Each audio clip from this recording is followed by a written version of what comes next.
Hey guys, Nicole here with Obscure Reptiles and Caging, and today we're going to be talking about UVB. So let's get started.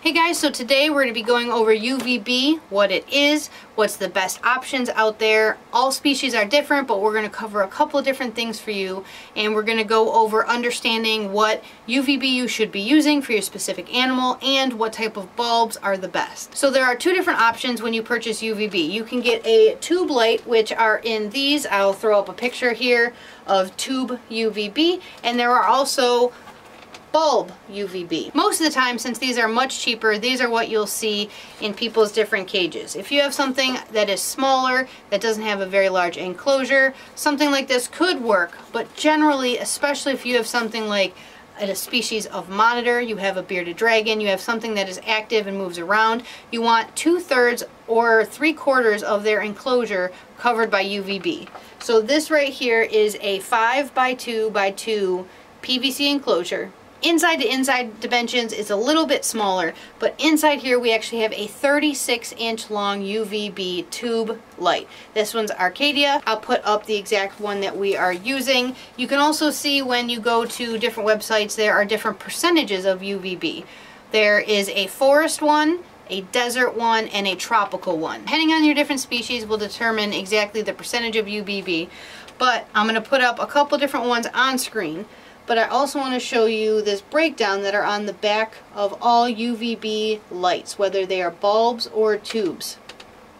So they'll show you the different wavelength and spectrum power of the bulb, and it'll tell you with all the different colors. Right here on the back it actually will tell you they have a rating system. This specific one is a 26-watt bulb. It is a 10 compact Reptile UVB 150. This is a desert UVB. This one right here says it's effective up to 20 inches. So for example, if you had, let's say, a bearded dragon and the cage was 2 feet tall, the basking bulb hung down a little bit, you had this in there hanging, that would probably get you close to that 20-inch range. But you also have to keep in mind that all of these have an inch for, it's broken down inches and centimeters of how close that animal should be.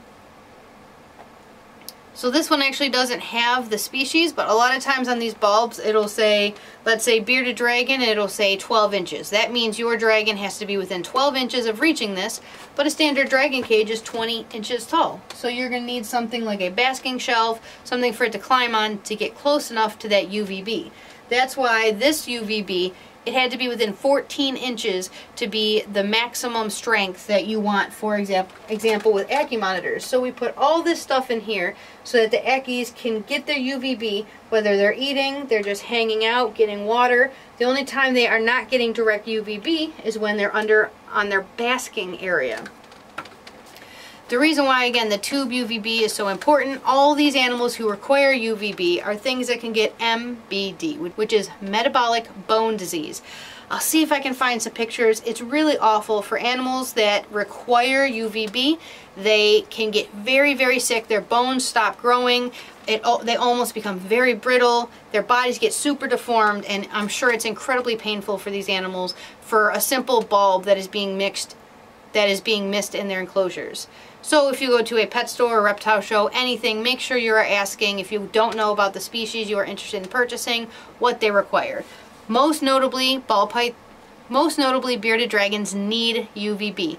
Most notably, bearded dragons need things like UVB. They also need added calcium in their food. They need added supplements. So again, make sure you understand all the requirements for your species. Another thing that's commonly not known about UVB is you're actually supposed to replace them every 12 months. They have UVB testers, but they're actually quite expensive, $100, $200, $300 last time I checked, to see how strong the UVB is and how accurate they're actually telling you these are. So the reason why you might want to get one, especially if you have a lot of reptiles, let's say this recommended, whatever it was, 16 or 14 inches for the correct amount of UVB, you put the sensor underneath there and it can tell you how much they're actually putting off.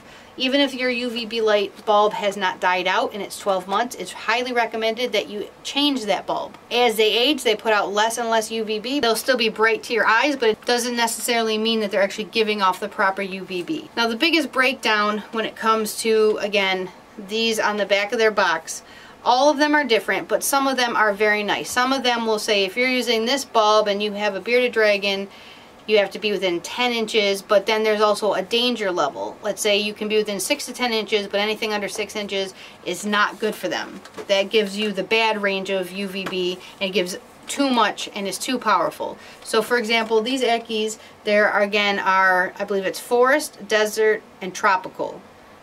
These guys are in the desert category, 10%, 12%, and 14%, I believe. These guys are at the 12%. Bearded dragons and stuff are at the 10%. I'm trying to remember that. I could be wrong. I'll see if I can pull up the actual chart. They have it on, like, for example, Reptile Basics, who sell the brand Arcadia. They are the best for actually breaking down what you need. UVB can be a little bit confusing, especially because all the boxes always have so many words on them. But if you have a species like, again, very small, like a very small like type of gecko or frog or something small that needs UVB, then one of these can work. But if you have something like, again, a monitor, dragon, something that is going to move around a lot or have a larger cage, I would highly, highly recommend getting a tube UVB rather than one of these. There's also really cheap UVB tubes that you can get. They're not bad, but they're also not the best. Arcadia is one of the best out there. They are very, very powerful. That's why this cage is so bright and lit up. They are super easy to install. They come with mounting kits that just are 2 screws with 2 little clips, and you pop it right in there. These ones, I've been using these specific mounts for the last 4 years, and nothing has ever broken. The cord, actually, we just put staples around it so they couldn't mess with it or hang on it, because these guys are so active. But I really, really like the way this UVB is. I have had no issues with any of my animals. But again, the biggest thing is that metabolic bone disease, especially shown in bearded dragons and other animals like that. You want to make sure that your animal is thriving, and something so simple as a bulb should be no problem. When it comes to UVB, generally, you keep it on 12 hours and off 12 hours. So you can get something super simple like a reptile timer. It's very similar to like light timers if you have them, but I'm not sure what makes the reptile ones different other than they're reptile specific. They're not very expensive. I recommend getting the larger one. It's not much more than the cheap one. But that way, for example, if you have a UVB and a heat fixture, they can both get plugged in at the same time. Set that for any 12 hours on, any 12 hours off, and you don't ever have to worry about turning your bulbs on and off. There's a lot of different spectrums on the back of these, not only the UVB, but also the UVA. They also break down, like they broke down on this one, UVB rating, how much it actually illuminates in there, the distance, inches versus centimeters, the UVA, UVB, and that's really about it on the back of here. For example, you would never know if this would work well for a bearded dragon. They actually have just like the scales of a different, I think that's like a Gila monster scale in the back, but it doesn't even tell you what it's recommended for. It just tells you how close would give you how much UVA, UVB. So try to stick away from these whenever possible. Again, you want to have your healthy lizard, you want to have your healthy animal no matter what it is. Also with these ones, they don't seem to last very long. I've known people who use these for different species and they don't seem to last too long, but the tube lights, again, they should be changed every year, but they seem to last very well. Some of these I've seen not even make it an entire year. But that's it for this video, guys. If you have any questions, you can put them in the comments below. If you haven't already, please subscribe. We do new videos every single week. So I'll see you guys in the next video.